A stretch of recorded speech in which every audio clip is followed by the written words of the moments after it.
guys, good afternoon at magluluto tayo ng ampalaya ngayon guys. Tara at magluto tayo. Ayan, nalagay na natin yung bawang guys, garlic. Ilagay na natin ang ating onion. Ayan.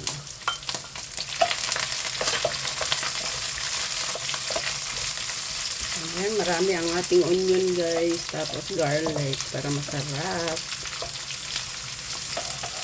At so, ayan, ilagay na natin ang ating ampalaya. Ayan.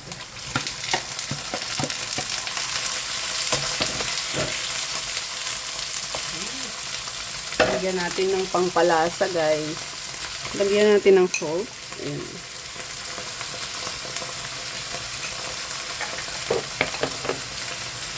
At saka chicken powder.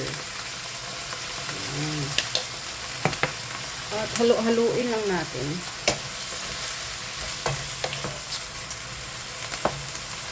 So, takpan muna natin guys para maluto bago natin maglagay ng itlog.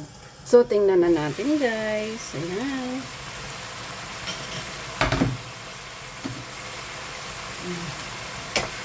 Ayan, lagay na natin yung egg natin. Ayan. 3 piraso to guys, pero yung ano lang to, medium na itlog. Hindi siya malaki. Ayan guys, ang ating ulam for today. May tuyo ako doong natirang ilang piraso, so idagdag natin dito mamayang pang ulam.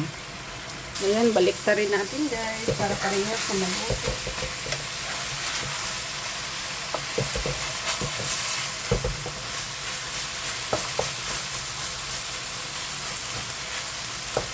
Ayan, ating ampalaya. Daming sibuyas. Ayan guys, sarap ang ating ulam for today. At ayan, luto na yan guys. Luto na ang ating ampalaya na yan.